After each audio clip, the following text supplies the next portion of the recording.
নাই, তখন আদম মানে আদমের সৃষ্টি পূর্ণ যখন হয় নাই, তখন আমি নবী। সুবহানাল্লাহ। তাহলে শুধু কি 40 বছরের আগে নবী না আগের দেই নবী? এই নবী কেমনে হলো? উনি তো মানুষই এখনো হন নাই, বাপই তো সৃষ্টি হয় নাই, তাহলে কেমনে নবী হলো? আল্লাহ রাব্বুল আলামিনের ফয়সালায় উনি নবী। কথাটা বুঝে নিলেন? আল্লাহ তাআলার ফয়সালায় উনি কি নবী। তা যিনি জন্মের আগ থেকে, মানুষ সৃষ্টির আগ থেকে আল্লাহর ফয়সালায় নবী, উনি কুফরি করছেন, নাউযুবিল্লাহ। উনি মুশরিক ছিলেন, উনি লা ইলাহা ইল্লাল্লাহ বিশ্বাসী ছিলেন না। কি বলেন? কমন সেন্সের ব্যাপার এটা। তাহলে নবী সাল্লাল্লাহু আলাইহি ওয়াসাল্লাম নবুয়তের আগেও তিনি নবী। আল্লাহ রাব্বুল আলামিন কোরআনে কারীমের মধ্যে বলেছেন, মা কানা মুহাম্মাদুন আবা আহাদিন মির রিজালিকুম ওয়ালাকিন রাসূলুল্লাহ ওয়া খাতামান নবিয়্যিন। মুহাম্মদ তোমাদের মতন খালি একজন পুরুষের পিতা নয়, যে কয়েকটা ছেলের সন্তান জন্ম দিয়েছেন, এরকম একজন মানুষ নয়, বরং ওয়ালাকিন রাসূলুল্লাহ, তিনি আল্লাহর রাসূল, ওয়া খাতামান নবিয়্যিন, এবং সর্বশেষ তিনি নবী। আল্লাহ নবীর জাতের পরিচয় দিয়ে দিচ্ছেন যে তিনি শুধু একজন মানুষ, জন্মদাতা পুরুষ এমন নন, তিনি আল্লাহর কি রসুল। কবে থেকে তিনি রসুল? তিনি একদম শুরু থেকেই তিনি আল্লাহর নবী এবং রসুল। হ্যাঁ, দায়িত্বটা এসেছে ওনার কখন থেকে? নবুয়াতের সময় থেকে। নবুয়াতের দায়িত্বটা এসেছে 40 বছরে, কিন্তু নবী উনি আগের থেকে। নবী উনি কি থেকে? আগের থেকে দায়িত্ব এসেছেন 40 বছর সময় থেকে। যেমন এখন আমি নামাজ পড়াবো, এখন আমি ইমাম না, আপনি কি এখন ইক্তেদাই বিহাদাল ইমাম বলবেন? বলবেন না, দায়িত্ব এখনো শুরু হয় নাই। শুরু হবে, সময় আসবে তখন থেকে। কিন্তু এমনিও মানুষ বলে কিনা সবসময় ইমাম সাহেব, খতিব সাহেব বলে কিনা? সারাদিন কি নামাজ পড়ায় নাকি? বুঝাতে পারি নাই কথা। তো নবীজি সাল্লাল্লাহু আলাইহি সাল্লাম নবুয়তের দায়িত্বটা শুরু হয়েছে ওনার কি 40 থেকে, যে এখন থেকে তুমি প্রচারে নামো, মানুষকে বলো, দাওয়াত দাও, ডাকো। কিন্তু নবী কখন থেকে? আগের থেকে। নবী সাল্লাল্লাহু আলাইহি সাল্লাম যখন ওনার চাচা, ছোট চাচা আবু তালেবের সাথে সিরিয়াতে ব্যবসার জন্য গিয়েছিলেন, নবুয়তের অনেক আগে, তখন সম্ভবত ওনার 20-এর নিচে বয়স, 17-18 হবে এরকম। তখন ওইখানে যে একজন পাদ্রির সাথে, যে তাওরাত ইনজিল সম্পর্কে বিশেষজ্ঞ ছিল, এমন একজন জ্ঞানী বিশেষজ্ঞ পাদ্রি সাথে সাক্ষাৎ হয়। তার নাম ছিল বুহাইরা। এই বুহাইরা রাহিবের সাথে সাক্ষাৎ হয়। দেখা মাত্রই বুহাইরা রাহিব নবী সাল্লাল্লাহু আলাইহি ওয়াসাল্লামের হাতকে ধরে বসে এবং হাতকে ধরে বলে, হাদা সাইয়্যিদুল আলামিন, হাদা রাসূলু রাব্বিল আলামিন, ইয়াবআসুল্লাহু রাহমাতাল লিল আলামিন। ইনি হলো সমস্ত জগতের সর্দার, ইনি হলো সমস্ত জগতের প্রতিপালক, মহান রবের রসুল। আল্লাহ রাব্বুল আলামিন সমস্ত জগতের রহমত স্বরূপ তাকে পাঠিয়েছেন। তাকে নবী হিসাবে নবুয়তের দায়িত্ব সামনে তাকে আল্লাহ তাআলা দিবেন। তাহলে এটা কখন বলতেছেন? মানে নবুয়তের কত? আলহামদুলিল্লাহ, আলহামদুলিল্লাহ নাহমাদুহু ওয়া নাস্তাঈনুহু ওয়া নাস্তাগফিরুহু ওয়া নু'মিনু বিহি ওয়া নাতাওয়াক্কালু আলাইহি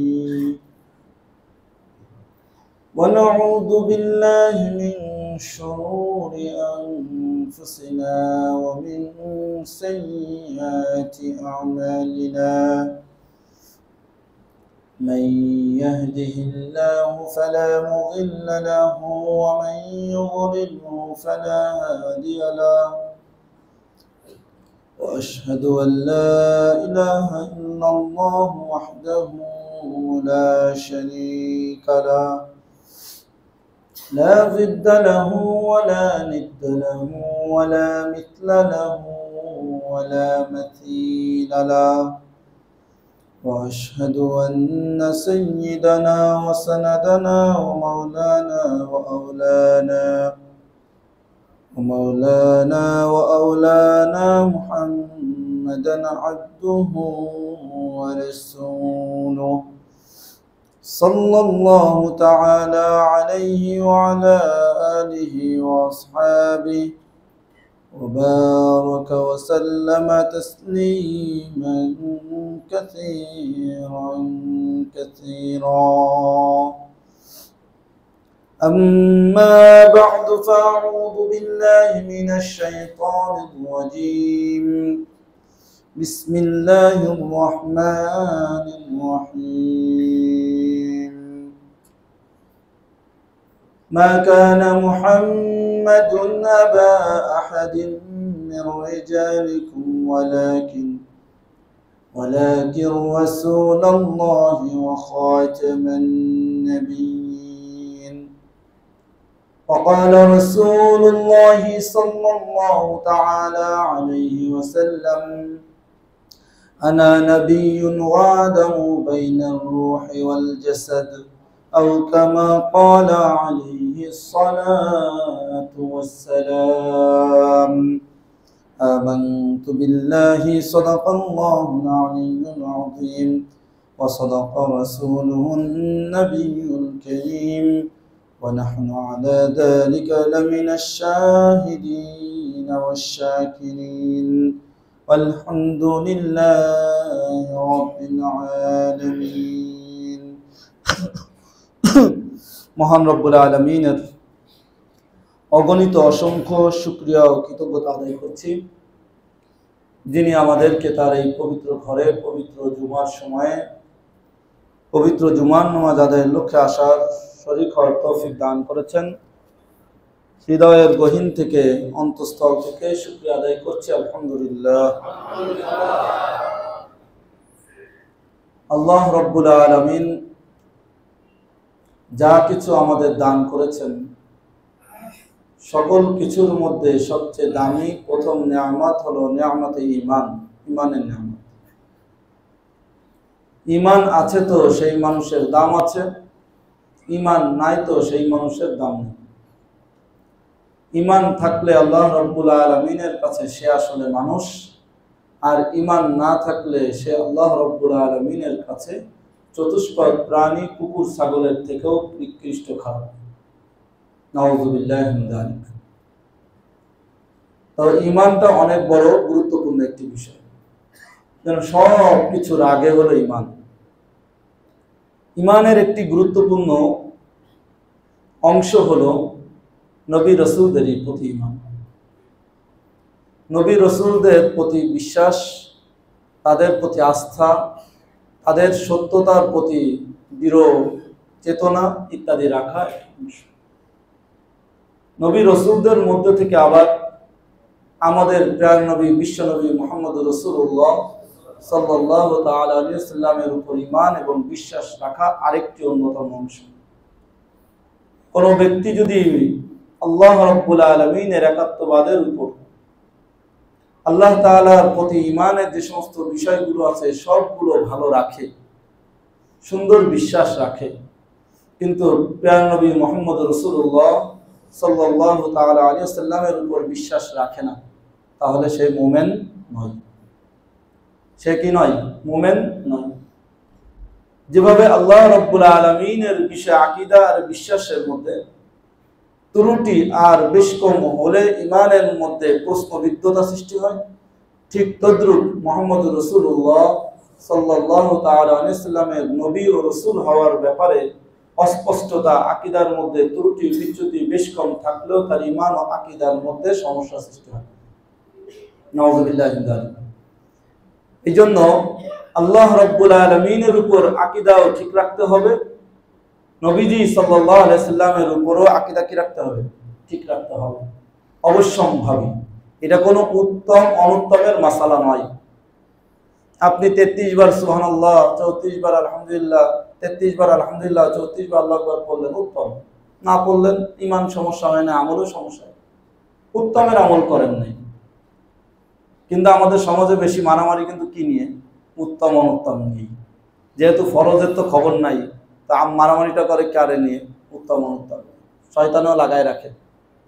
যাই হোক, আল্লাহ হেফাজত করুক। আমি এরকম নয়, কিন্তু মূল বিষয় যেমন এখন জুমার নামাজ, এটা পড়া না পড়া, এটা কি উত্তম অনুত্তম? অবশ্যম্ভাবী। পড়তে হবেই, ভালো লাগলেও পড়তে হবে, না লাগলেও পড়তে হবে। শরীর ভালো লাগতেছে না, তাও পড়তে হবে কিনা? পড়তে হবে। যতক্ষণ পর্যন্ত পায়ে হেঁটে মসজিদে আসার ক্ষমতা আছে, ততক্ষণ পর্যন্ত জুমার নামাজ পড়তে মসজিদে আসা লাগবেই, কম্পালসারি। এটা কোনো ঐচ্ছিক বিষয় না, উত্তম অনুত্তমের বিষয়। ঈমানের যেমন আল্লাহ তাআলা এক, আল্লাহ তাআলার জাত ও সিফাতের উপর, আল্লাহর সত্তা আর আল্লাহ তাআলার গুণাবলীর উপর ঈমান রাখা, আকীদা বিশুদ্ধ রাখা জরুরি। না হলে কোনো ইবাদতের ছাই পয়সা দাম নেই। কোনো ইবাদতের ছাই পয়সা কি নেই, দাম নেই। হারাম মাল খেয়ে যদি কেউ ইবাদত করে তো ইবাদতের ফরজিয়াত আদায় হয়ে যায়, ফরজ আদায় হয়ে যায়, কবুল হয় না, সওয়াব পায় না। যেমন কেউ যদি আল্লাহ মাফ করুক আজকে হারাম খেয়ে এসে, হারাম জামা পরে এসে জুমার নামাজ পড়ে, তো তার জুমার নামাজের সওয়াব পাবে না, কিন্তু তার জুমার নামাজের ফরজ আদায় হয়ে গেছে, জুমার নামাজের তার কাজা বা জোহর কাজা করা লাগবে না, ফরজ আদায় হয়ে গেছে। কিন্তু ঈমান আর আকীদা যদি ঠিক না থাকে তো এই জুমার নামাজই ব্যান্ড। বুঝাতে পারি না এই কথা? জুমার নামাজই কি ব্যান্ড, সওয়াব তো দূরের কথা, এর এই আল্লাহু আকবার বলাটাই শুদ্ধ হয় না। তাহলে এটা গুরুত্বপূর্ণ বিষয় কিনা? আজকে আমাদের সমাজে খুব বেশি একটা জিনিস আলোচিত, বাংলাদেশের দুইজন ব্যক্তি দুই রকম মন্তব্য পেশ করেছেন নবী সাল্লাল্লাহু আলাইহি ওয়াসাল্লাম সম্পর্কে। এটা কারো ব্যক্তিগত ব্যাপার না, বাবা বাড়ির মামা বাড়ির আবদার না, বাবা বাপ দাদার সম্পদ না যে নবীর ব্যাপারে কোনো হুজুর বা কোনো মানুষ নিজের মত পেশ করবে। এটার কোনো এখতিয়ার, এটার কোনো অধিকার, সুযোগ শরীয়ত তাকে দেয় না। যেটা কোরআন সুন্নায় আছে সেটাই তাকে বলতে হবে, এর বাইরে বলার সুযোগ নেই। নবীজি সাল্লাল্লাহু তাআলা আলাইহি ওয়াসাল্লাম নবী কখন থেকে? উনি নবুয়ত পাওয়ার আগে ওনার কি অবস্থা ছিল? একটা বড় ইম্পর্টেন্ট বিষয় আমাদের ঈমান আকীদার। একজন মানুষ ভালো, তার অনেক কৃতিত্ব আছে, অবদান আছে, কিন্তু তিনি যদি কোরআন সুন্নাহর বিরুদ্ধে কোনো আকীদা পেশ করেন, ঈমান পেশ করেন, ওটা বিতাড়িত, ওটা প্রত্যাখ্যাত, ওটা ফেলে দিতে হবে। তার ওই ঈমান ভুল আকীদা থেকে তাকে তওবা করতে হবে, নাহলে তার ঈমানের মধ্যে সমস্যা আছে। কথা বোঝেন না এই কথা? একজন মানুষ খুব ভালো, রাস্তায় পানি খাওয়ায়, রাস্তাঘাট করেন, গরিবের পিছনে দৌড়ান, রিকশা তুলে দেন হাতে, বিভিন্ন রকম সহযোগিতা করেন, কিন্তু ঈমান আকীদার মধ্যে সমস্যা আছে, আল্লাহ রাসূল সম্পর্কে কোরআনের অপব্যাখ্যা, ইসলামের অপব্যাখ্যা পেশ করেন, গ্রহণযোগ্য নয়, এটা প্রত্যাখ্যাত। তার ওই সমস্ত ভালো আমলের কোনো লাভ নাই। তার ভালো আমলের কারণে তার ভুল আকীদাকে ছাপাই দেওয়ার কোনো সুযোগ, এখতিয়ার আমার নাই, আমাদের নেই। এই জন্য ঈমান আকীদা ঠিক রাখতে হবে। ঈমান নবীজি সাল্লাল্লাহু আলাইহি ওয়াসাল্লামের ব্যাপারে আমাদের ঈমান আকীদা ঠিক রাখতে হবে, যে তিনি অনেক বিষয় ওনার আকীদা ঈমানের রয়েছে। আজকে একটা বিষয় ইনশাআল্লাহ আলোচনা করতে চাই। নবীজি সাল্লাল্লাহু আলাইহি ওয়াসাল্লাম কখন থেকে নবী? নবীজি সাল্লাল্লাহু আলাইহি ওয়াসাল্লাম কখন থেকে নবী? 40 বছর বয়সে যে নবী হয়েছেন তখন থেকে নবী, না আগের থেকে? 40 বছর বয়সে যখন ইকরা নাজিল হলো তখন থেকে কি উনি লা ইলাহা ইল্লাল্লাহ বলেন, বিশ্বাসী আল্লাহ এক, নাকি উনি আগের থেকেও বিশ্বাসী? কথা বোঝেন না এই কথা? এই ঈমান আকীদা আমাদের আজকে জানা দরকার। নবী সাল্লাল্লাহু আলাইহি ওয়াসাল্লাম স্পষ্ট হাদিসে বলেন, আনা নবিয়্যুন ওয়া আদামু বাইনা রূহি ওয়াল জাসাদ। আমি তখন নবী যখন আদম আলাইহিস সালাম রূহ আর শরীরের মাঝে, মানে ওনার শরীরের মধ্যে এখনো রূহ দেওয়া হয় নাই, রূহ আর শরীর এখনো অ্যাডজাস্ট হয় নাই, তখন আদম, মানে আদমের সৃষ্টি পূর্ণ যখন হয় নাই, তখন আমি নবী। সুবহানাল্লাহ। তাহলে শুধু কি 40 বছরের আগে নবী, না আগের দেই নবী? এই নবী কেমনে হলো? উনি তো মানুষই এখনো হন নাই, বাপই তো সৃষ্টি হয় নাই, তাহলে কেমনে নবী হলো? আল্লাহ রাব্বুল আলামিনের ফয়সালায় উনি নবী। কথাটা বুঝে নিন, আল্লাহ তাআলার ফয়সালায় উনি কি নবী।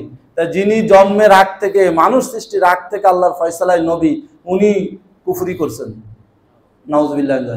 উনি মুশরিক ছিলেন, উনি লা ইলাহা ইল্লাল্লাহ বিশ্বাসী ছিলেন না। কি বলেন? কমন সেন্সের ব্যাপার এটা। তাহলে নবী সাল্লাল্লাহু আলাইহি ওয়াসাল্লাম নবুয়তের আগেও তিনি নবী। আল্লাহ রাব্বুল আলামিন কোরআনে কারীমের মধ্যে বলেছেন, মা কানা মুহাম্মাদুন আবা আহাদিন মির রিজালিকুম ওয়ালাকিন রাসূলুল্লাহ ওয়া খাতামান নাবিয়্যিন। মুহাম্মদ তোমাদের মতন খালি একজন পুরুষের পিতা নয়, যে কয়েকটা ছেলে সন্তান জন্ম দিয়েছেন, এরকম একজন মানুষ নয়, বরং ওয়ালাকিন রাসূলুল্লাহ, তিনি আল্লাহর রাসূল, ওয়া খাতামান নাবিয়্যিন, এবং সর্বশেষ তিনি নবী। আল্লাহ নবীর জাতের পরিচয় দিয়ে দিচ্ছেন যে তিনি শুধু একজন মানুষ, জন্মদাতা পুরুষ এমন নন, তিনি আল্লাহর কি রসুল। কবে থেকে তিনি রসুল? তিনি একদম শুরু থেকেই তিনি আল্লাহর নবী এবং রসুল। হ্যাঁ, দায়িত্বটা এসেছে ওনার কখন থেকে? নবুয়তের সময় থেকে। নবুয়াতের দায়িত্বটা এসেছে 40 বছরে, কিন্তু নবী উনি আগের থেকে। নবী উনি কি থেকে? আগের থেকে দায়িত্ব এসেছেন 40 বছর সময় থেকে। যেমন এখন আমি নামাজ পড়াবো, এখন আমি ইমাম না, আপনি কি এখন ইক্তাদাইতে বিহাদাল ইমাম বলবেন? বলবেন না, দায়িত্ব এখনো শুরু হয় নাই। শুরু হবে, সময় আসবে তখন থেকে। কিন্তু এমনিও মানুষ বলে কিনা সবসময় ইমাম সাহেব, খতিব সাহেব বলে কিনা? সারাদিন কি নামাজ পড়ায় নাকি? বুঝাতে পারি নাই কথা।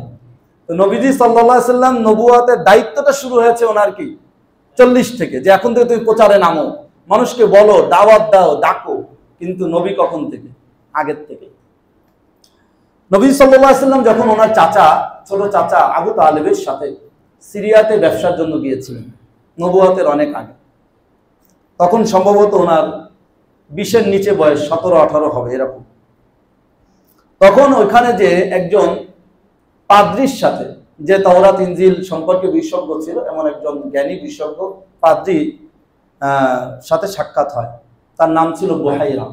এই বুহাইরা রাহিবের সাথে সাক্ষাৎ হয়। দেখা মাত্রই বুহাইরা রাহিব নবী সাল্লাল্লাহু আলাইহি ওয়াসাল্লামের হাতকে ধরে বসে এবং হাতকে ধরে বলে, হাদা সাইয়্যিদুল আলামিন, হাদা রাসূলু রাব্বিল আলামিন, ইয়াবআসুল্লাহু রাহমাতাল লিল আলামিন। ইনি হলো সমস্ত জগতের সর্দার, ইনি হলো সমস্ত জগতের প্রতিপালক, মহান রবের রসূল। আল্লাহ রাব্বুল আলামিন সমস্ত জগতের রহমত স্বরূপ তাকে পাঠিয়েছেন। তাকে নবী হিসাবে নবুয়াতের দায়িত্ব সামনে তাকে আল্লাহ তাআলা দিবেন। তাহলে এটা কখন বলতেছেন? মানে নবুয়াতের কত বছর আগে? বুহাইরা রাহিব সে তাওরাত ইনজিলের জ্ঞানের মাধ্যমে জেনেছেন যিনি কি নবী। শুধু নবী না, সাইয়্যিদুল আলামিন, সমস্ত জগতের তিনি সর্দার। সুবহানাল্লাহ। তখন কুরাইশের কিছু মানুষ বলল, মা ইলমুক, এই বুহাইরা রাহিব তুমি জানলে কিভাবে? তুমি জানলে কিভাবে এরকম হবে? আমরা থেকে আমাদের পোলাপান, আমাদের ভাতিজা, কারো ভাতিজা, কারো ভাই, কারো কি ভাগিনা, একটা না একটা পরিচয় আছে। এই বাচ্চা ছেলে তুমি কিভাবে জানলে? فقال إنكم حين أشرفتم من العقبة لم يبقى شجر ولا حجر إلا خر ساجدا ولا يسجدان إلا لنبي وإني أعرف بخاتم النبوة أسفل من غضروف كتفي مثل التفاحة। বুহাইরা রাহিব বললেন যে তোমরা যখন এই পাহাড়ের পাদদেশ থেকে, উপত্যকা থেকে আমার দিকে আসতেছিলে, এগিয়ে আসতেছিলে, আমি দেখলাম কোনো গাছ বাকি নাই, কোনো পাথর বাকি নাই, তবে সবাই সিজদায় লুটিয়ে আছে। আর কোন নবী ছাড়া কারো জন্য এরা কখনো এরকম সিজদায় পড়ে থাকে না। আল্লাহ শুকর আদায় করছে, আল্লাহ নবী যাচ্ছে তাই তারা কি সিজদায় যাচ্ছে। আল্লাহ নবী সাল্লাল্লাহু আলাইহি সাল্লাম যেখানেই যেতেন ওনার মাথার উপরে একটা মেঘের খণ্ড থাকতো যাতে রোদ গায়ে না পড়ে। সুবহানাল্লাহ। এবং বুহাইরা রাহিব আরো দলিল দিচ্ছে, প্রমাণ দিচ্ছে। এটা তো সবাই চোখে দেখে না, উনি না চোখে দেখতেছে যে গাছপালা, পাথর কি আছে, সিজদায় পড়ে আছেন। বাহ্যিক একটা দলিল দরকার। উনি বলেন ইন্নী আরিফু বিখাতিমিন নবুওয়া আসফালা মিন বুদরুফি কাতফি মিনাত তুফা মিসলা তুফাহা, যে ওনার কাঁধের মাঝে, দুই কাঁধের মাঝে, গলার নিচে একটি কি বলে আপেলের ন্যায় একটি গোস্তের টুকরা উঁচু আছে, এইটাই হলো ওনার নবুয়াতের আলামত। সুবহানাল্লাহ। এটা তাওরাত ইনজিলে লেখা আছে যে সর্বশেষ নবী যে আসবে তার আলামত হলো তার দুই কাঁধের মাঝখানে একটি গোস্তের টুকরা কি থাকবে, উঁচু থাকবে। মদিনাতে সম্ভবত তায়েব যুদ্ধের পরে নবী সাল্লাল্লাহু আলাইহি সাল্লামের সাথে সাক্ষাৎ হয় বিবি হালিমার মেয়ে সাথে। তো সে ওই যুদ্ধে মুসলমান হয়, আসে, জয় হওয়ার পরে, আসার পরে বলে আমি আপনার বোন। নবী সাল্লাল্লাহু আলাইহি সাল্লাম বলে আমার তো কোনো বোন নাই, আমি মা বাবার এক সন্তান, আমার কোনো কি নাই, ভাইও নাই, বোনও না, আপনি আমার বোন কোত্থেকে? দাবি করলেই হবে না, আপনি আমার বোন। কেমনে আমার বোন? আপনি যে আমার বোন তার দলিল হলো আপনার পিঠে আমার পিঠে আপনার কামড়ের দাগ আছে, আমার পিঠে আপনার কামড়ের দাগ আছে, আর আপনার পিঠের মধ্যে একটা গোস্তের টুকরা আছে। নবী ইসলাম আশ্চর্য হয়ে গেলেন, কি কথা এটা? ছোটবেলার কথা, আপনারে আমি কোলে পিঠে মানুষ করছি, আপনি তখন একদিন আমার দাঁত দিয়ে কামড় দিয়েছিলেন, সেই দাগ আমার গায়ে এখন আছে। সুবহানাল্লাহ। আর আপনার কাঁধের মধ্যে একটা কি আছে, গোস্তের টুকরা আছে। নবী ইসলাম বুঝে ফেললেন, বললেন আমি হলো হালিমার মেয়ে। সুবহানাল্লাহ। দুধ বোন, সেইভাবে আর কি বোন। তাহলে নবী সাল্লাল্লাহু আলাইহি সাল্লামের এই যে গোস্তের টুকরাটা কোন সময় ছিল? সেই দুধের বয়স, যখন তায়েফে ছিলেন, হ্যাঁ, দুধের বাচ্চা, তখন থেকে ওনার, মানে জন্মের থেকে ওনার রয়েছে। এটা ওনার নবুয়াতের একটি আলামত। নবীজি সাল্লাল্লাহু আলাইহি সাল্লামের নবুয়াতের আগেই বিভিন্ন পাথর ইত্যাদি নবী ইসলামকে সালাম দিতেন। সহিহ মুসলিমের সহিহ হাদিসে এসেছে, নবী সাল্লাল্লাহু আলাইহি সাল্লাম বলেন, ইন্নী লা আরিফু হাজারান বিমাক্কা কানা ইসাল্লিমু আলাইয়া ক্বাবলা নুবআত ইন্নী লা আরিফুল আন। মক্কায় একটি পাথর আছে, যে পাথরটি আমি নবুয়াতের আগ থেকেই, নবুয়াত প্রাপ্তর আগ থেকেই, নবী হিসাবে আনুষ্ঠানিক ঘোষণার আগ থেকেই আমাকে সে সালাম দিত। সুবহানাল্লাহ। এবং আমি সেই পাথরটিকে চিনি, জানি। ইমাম মুবারকপুরি তুহফাতুল আহওয়াজির মধ্যে ব্যাখ্যায় লিখেছেন, কানা ইসাল্লিমু ইয়াকুলু আসসালামু আলাইকা ইয়া রাসূলুল্লাহ। কি বলে সালাম দিত? এই কথা বলে সালাম দিত, আসসালামু আলাইকা ইয়া রাসূলুল্লাহ। নবুয়াতের আগে একটা পাথরও জানে তিনি আল্লাহর রাসূল। আর আমরা এখন কিছু হুজুর, কিছু মানুষ বেরেছি বলে আল্লাহর নবী রাসূল ছিল না, নবী ছিল না। নাউযুবিল্লাহ। আরেকটি হাদিস হযরত ইরবাজ বিন সারিয়া রাদিয়াল্লাহু তাআলা থেকে বর্ণিত। তিনি বলেন, ক্বালা রাসূলুল্লাহ সাল্লাল্লাহু আলাইহি ওয়াসাল্লাম ইন্নী আব্দুল্লাহ লা খাতামুন নাবিয়্যিন ওয়া ইন্না আদম আলাইহিস সালাম লামুনজাদিলুন ফি তিনাতিহি। রাসূলুল্লাহ সাল্লাল্লাহু আলাইহি ওয়াসাল্লাম বলেন, আমি আল্লাহর বান্দা এবং অবশ্যই আমি সর্বশেষ নবী। আর আদম আলাইহিস সালাম তখন ছিল মাটির মধ্যে, মানে খামিরার মধ্যে। এখনো মাটি থেকে কি হন নাই? মানুষের রূপও পান নাই। এই হাদিসের মধ্যে আমরা জানতেছি নবী ইসলাম এখনো, এই আদম আলাইহিস সালাম এখনো কি হন নাই? মাটির খামিরায় রয়েছেন, মানুষের রূপ পান নাই। আল্লাহ এখনো মানুষের গঠন দেন নাই। এই অবস্থায় নবী ইসলাম বলছেন, আমি নবী, তাও কি সর্বশেষ নবী। অসাউনাব্বিউকুম বিআউয়ালি যালিকা, এবং আমি তোমাদেরকে অচিরেই জানাচ্ছি, তোমাদেরকে আমি জানাচ্ছি যে সর্বপ্রথম এই বিষয়ে দাওয়াতু আবি ইব্রাহিম, আমার বাবা, আমাদের জাতির পিতা ইব্রাহিম আলা নবীনা ইসলামের দোয়া। তিনি আল্লাহর কাছে দোয়া করেছিলেন, রব্বানা ওয়াবআথ ফীহিম রাসূলাম মিনহুম ইয়াতলু আলাইহিম আয়াতিকা ওয়া ইউযাক্কিহিম ওয়া ইউআল্লিমুহুল কিতাবা ওয়াল হিকমা ইন্নাকা আনতাল আলিমুল হাকীম ইন্নাকা আনতাল আজিজুল হাকীম। হে আল্লাহ, তুমি কাবাঘর নির্মাণের পরে দোয়া করেছিলেন, এই ভূখণ্ডে, এই মক্কা নগরীতে একজন রাসূল পাঠিও, যে তোমার কোরআন তেলাওয়াত করবে, মানুষের আত্মার পরিশোধন করবে, কোরআন সুন্নাহর শিক্ষা দান করবে। সুবহানাল্লাহ। তাহলে আমি, আমার সেই দোয়া আমার বাবা করে গিয়েছেন আমার জন্য। বিশারাত ঈসা বি, ঈসা আলাইহিস সালাম আমার ব্যাপারে সুসংবাদ দিয়েছেন। কোরআন কারীমের মধ্যে আছে, মুসাদ্দিকাল লিমা বাইনা ইয়াদাইহি মিনাত তাওরাত ওয়াল ইনজিল ইয়াতি মিন বা'দি ইসমুহু আহমদ। যে ঘোষণা দিয়েছেন, সুসংবাদ দিয়েছেন, যে এই তাওরাত ইনজিলের মধ্যে এসেছে স্পষ্ট যে আমার পরে, ঈসা আলাইহিস সালাম বলেছেন, আমার পরে একজন নবী আসবে, যার নাম হবে আহমদ, তিনি হলো সর্বশেষ নবী হবেন। সুবহানাল্লাহ। অরুইয়া উম্মিল্লাতি রাআত, এবং আমার মা স্বপ্নেও দেখেছেন। আল্লাহ তাআলা ওনার মাকে, আমিনাকেও স্বপ্নে দেখিয়েছেন যে তোমার পেটে একজন আল্লাহর নবী আসতেছেন। সুবহানাল্লাহ। এভাবে নবী সাল্লাল্লাহু আলাইহি ওয়াসাল্লাম, মুসনাদ আহমদের হাদিস 17150 নম্বর হাদিস, হাদিসটি সহিহ সনদে বর্ণিত। এই হাদিসের মধ্যে নবী সাল্লাল্লাহু আলাইহি ওয়াসাল্লাম বলে দিলেন যে উনি কখন নবী, সর্বশেষ নবী ঘোষিত, যখন আদম আলাইহিস সালাম এখনো মাটির খামিরার মধ্যে অবস্থিত। তাহলে নবীজি সাল্লাল্লাহু আলাইহি ওয়াসাল্লামের যে নবী হিসাবে আসতেছেন, এটা আগ থেকে। আমাদের শুধু নবী নয়, সমস্ত নবী, যারা নবী এবং রাসূল, তারা জন্মের থেকেই নবী। হযরত ঈসা আলাইহিস সালাম যখন আসলেন দুনিয়াতে, ওনার মা জন্ম দিলেন বাবা ছাড়া। আল্লাহ বলে দিলেন, তুমি বলে দাও মানুষকে, ইন্নী নাযারতু লির-রাহমানি সাওমা ওয়া লান উকাল্লিমাল ইয়াওমা ইনসিয়া, আমি আজকে আমার মহান রবের নামে রোজা রেখেছি, আমি কারোর সাথে কথা বলবো না। ওই জমানার নিয়ম ছিল, রোজা রাখলে কারোর সাথে, মান্যতের রোজা রাখলে কথা বলা যায় না। বাস, এখন উনি তো কথা বলবে না, কিন্তু মানুষ তো সন্দেহের তীর দিচ্ছে, কোত্থেকে মারিয়াম এই সন্তান আনলো। আল্লাহ তাআলা ঈসা আলাইহিস সালাম মুখ খুলে দিলেন, জবান খুলে দিলেন। ঈসা আলাইহিস সালাম বললেন, ইন্নী আব্দুল্লাহ, আমি আল্লাহর বান্দা। আতানিয়াল কিতাবা ওয়া জাআলানি নাবিয়্যা, তিনি আমাকে কিতাব দান করেছেন, আমাকে নবী বানিয়েছেন। সুবহানাল্লাহ। কে বলতেছেন? দুধের বাচ্চা, কেবল জন্ম নিয়েছেন, একদিন বয়স, একদিনও হয় নাই, তাহলে কয়েক ঘন্টা বয়স, তিনি বলতেছেন, আল্লাহ জবান খুলে, আমি আল্লাহর বান্দা, আল্লাহ আমাকে কিতাব দিয়েছেন। কই কিতাব দিলেন? এখনো তো ইনজিল পান নাই, পাইছেন তো আরো বড় বয়সে, কোথায় কিতাব দিল? এবং মজা আলেন নবী, আমাকে নবী বানিয়েছেন। উনি কেমনে বলতেছেন মুখ থেকে? নিজে জানেন না আল্লাহ বলাচ্ছেন। তাহলে উনি নবী কখন থেকে? জন্মের থেকেই তো। তাহলে আমাদের নবীজি সাল্লাল্লাহু আলাইহি ওয়াসাল্লাম নবী কখন থেকে? জন্মের। সমস্ত নবী জন্মের থেকেই নবী। যিনি যেটা হবেন, বলে বাংলায় যে হয়তো 9তে নাই 90 তো না, যে যেটা হবেন আগের থেকেই তো হবে, নাকি টালটু পাল্টু করে বেড়াবেন 40 বছরে যে নবুয়ত দিয়েছেন। নাউযুবিল্লাহ। কথার কথা বুঝেন নাই কথা। নবীজি সাল্লাল্লাহু আলাইহি সাল্লাম সারা জীবন 39 বছর শিরিক করছেন আর 40 বছর এসে লা ইলাহা ইল্লাল্লাহ বলছেন। নাউযুবিল্লাহি মিন যালিক। কিছু মানুষ এখন এটা বলতে যাচ্ছে, আল্লাহ হেফাজত করুন।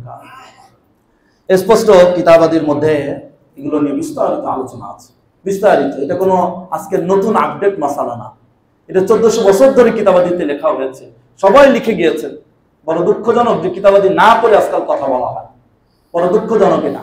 আজকে সাধারণ মানুষও হলো শুধু ইউটিউব, ইন্টারনেট, গুগল দেখে বলে, আর আজকাল কিছু হুজুর ওই গুগল আর ইন্টারনেট দেখে কথা বলে, কিতাব খোলে না। 1400 বছর ধরে যে কিতাব রয়েছে, হাজার হাজার কিতাব পড়ে না, কিতাব দেখে। যে যেমন উম্মত আল্লাহ পাঠায়ও তেমন তেমন তাদের হেদায়েতের লোক, হুজুরও তেমন পাঠান। এটাও কোরআন হাদিসের কথা। মানুষ যেমন হবে আল্লাহ তারা সেই পথ প্রদর্শকই সেই মার্কায় পাঠাবে। যদি মানুষরা পড়ালেখার হয় আল্লাহ পড়ালেখার হুজুর পাঠাবে, মানুষরা যদি দানায় বানায় হয় তাহলে হুজুরও দানায় বানায়। রতনে রতন মিলে একটা কথা আছে না। আজকে আমরা উল্টাপাল্টা, আমাদের ব্যবসায়ীরা উল্টাপাল্টা ফরমালিন খাওয়া দেয়, আমরাও টাকা ফরমালিনওয়ালা দেয়। কি বুঝলেন? ফরমালিনওয়ালা টাকা মানে কি? এর মধ্যে হারাম টারাম আছে, উল্টাপাল্টা আছে। আমরাও দানায় বানায় কেমনে কম দেওয়া যায়, কিভাবে করে ফাঁকি দেওয়া যায় দোকানদারকে, কি আমরাও করি কিনা? এমন আমরাও করি।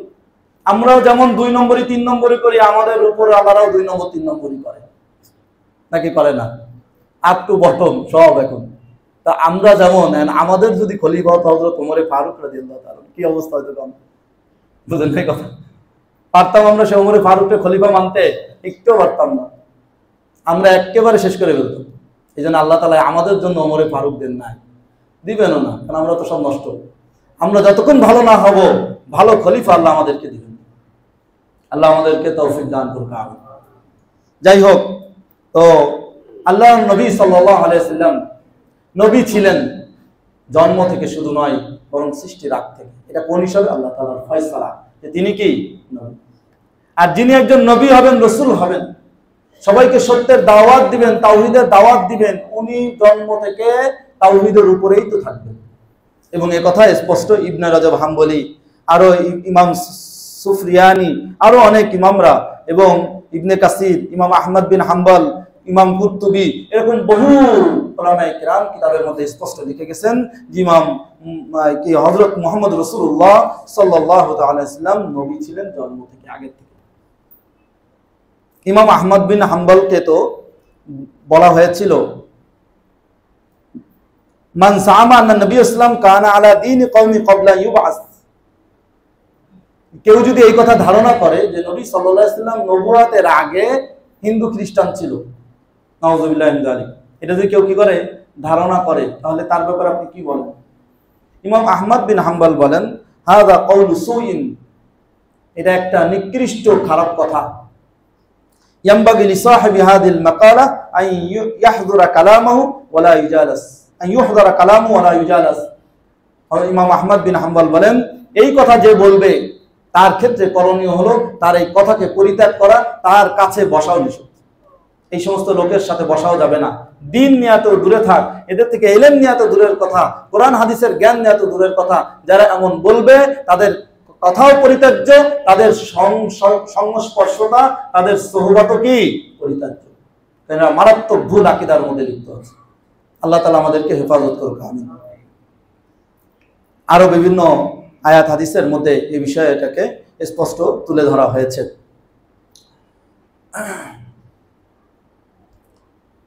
তো নবীজি সাল্লাল্লাহু আলাইহি সাল্লামের ব্যাপারে আমাদের এই আকীদা বিশ্বাসটা স্পষ্ট রাখতে হবে যে তিনি নবী ছিলেন কখন থেকে? যখন থেকে আল্লাহ রাব্বুল আলামিন আদম আলাইহিস সালামকে এখনো পরিপূর্ণ কি করেন নাই, সৃষ্টি করেন নাই। আল্লাহর ফয়সালায় তিনি নবী ছিলেন। হ্যাঁ, নবুয়তের কার্যক্রম, দায়িত্ব তিনি শুরু করেছেন কখন থেকে? 40 বছর বয়স থেকে আল্লাহ তাআলা ওনাকে যখন কি দান করেছেন, নবুয়তের দায়িত্ব দিয়ে শুরু করেছেন। তাহলে এর আগে তিনি নামাজ পড়তেন, তিনি জিকির আজকার করতেন, তেলাওয়াত করতেন, এই তেলাওয়াত না সরি মানে ইবাদত করতেন, জিকির আজকার করতেন, নামাজ পড়তেন। কিভাবে করতেন? উনি তাওহীদের উপরেই করতেন, লা ইলাহা ইল্লাল্লাহর উপরেই করতেন। তখন ওনার আল্লাহ রাব্বুল আলামিন ওনাকে ইলহাম যেভাবে করেছেন, যেভাবে ওনার মনের মধ্যে আল্লাহ তাআলা দান করেছেন, তিনি সেভাবে করেছেন। দ্বিতীয়ত কথা হলো, এগুলো নিয়ে আমাদের পিছনে পড়ার মূল কাজ না, এগুলো নিয়ে ঘাটাঘাটি করার আমাদের মূল কি না, কাজ না। এটা আমরা সমাজে এই সমস্ত আলোচনাগুলো তুলে আমাদের মানুষ এখন নামাজ কলমায় পড়ে না, আরো আমরা তাদেরকে কি করে দিচ্ছি, হেজিটেশনের মধ্যে ফেলে দিচ্ছি, দিন শরিয়াত নিয়ে সংশয় বিদ্ধতার মধ্যে সৃষ্টি করতেছে। কিছু কিছু মানুষ মনে করছে নতুন নতুন জানা যাচ্ছে, নতুন একটা কথা সমাজে ছাড়তে পারলে একটু ভাইরাল হওয়া যায়, একটু বাস্ট হওয়া যায়। এইগুলোও এখন কিছু ধান্দামি শুরু হয়েছে। এগুলো বড় ভয়ানক ব্যাপার।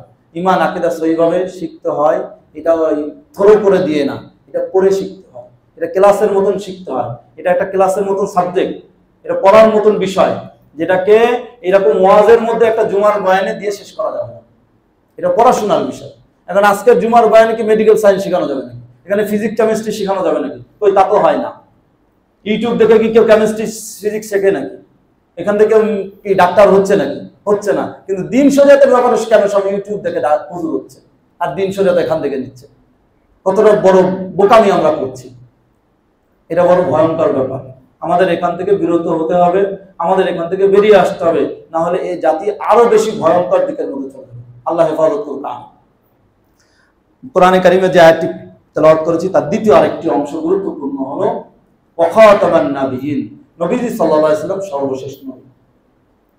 নবী সাল্লাল্লাহু আলাইহি সাল্লাম হাদিসে স্পষ্ট বলেছেন, আনা খাতামুন নাবিয়্যিন লা নাবিয়্যা বা'দি, আমি সর্বশেষ নবী, আমার পরে কোনো নবী নাই। নবীজি সাল্লাল্লাহু আলাইহি সাল্লামের পরে কোনো কি নাই? নবী নাই। নবীজি সাল্লাল্লাহু আলাইহি সাল্লাম সর্বশেষ নবী। কোরআন সুন্নাহর শব্দ হলো খাতাম। এই যে এদিক খেয়াল করেন, সুইচ দেওয়া থেকে কি করবেন? কোরআন সুন্নাহর শব্দ হলো খাতাম। খাতাম মানে মূলত হলো সিলমোহর। আগের কালে চিঠিতে সিলমোহর করতো, তালা লাগিয়ে দিত। সিলমোহর কখন দেয়?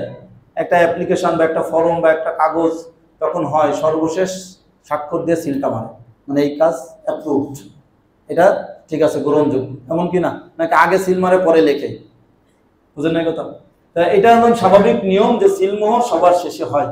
আল্লাহ রাব্বুল আলামিন বলছেন সমস্ত নবীদের সিলমোহর হলো তিনি, অর্থাৎ এনার দ্বারা সমস্ত নবীদের সিলমোহর মেরে দেওয়া আছে, নবী দুনিয়ায় আর নতুন করে পাঠানো হবে না।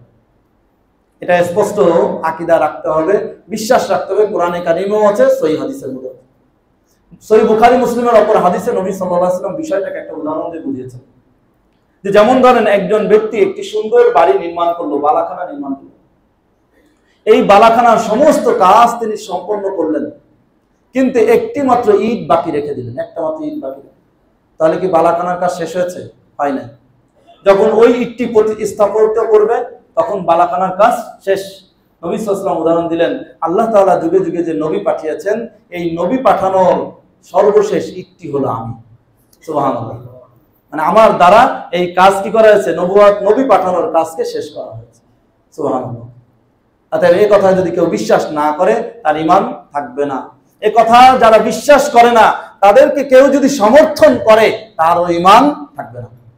আমাদের সমাজে একটা গ্রুপ আছে, গোষ্ঠী আছে, তাদের নাম কাদিয়ানি বা আহমদিয়া মুসলিম জামাত। দুইটা নামে তারা প্রসিদ্ধ, কাদিয়ানি, আহমদিয়া মুসলিম জামাত। তারা বিশ্বাস করে যে নবীজি সাল্লাল্লাহু আলাইহি ওয়াসাল্লামের পরে নবী আছে, গোলাম আহমদ কাদিয়ানি হলো সেই নবী। নাউযুবিল্লাহ। এই লোকের কথায় যদি বিশ্বাস করা হয় তাহলে ঈমান থাকবে না। পুরো স্পষ্ট কোরআন বিরোধী, সুন্নাহ বিরোধী, হাদিস বিরোধী।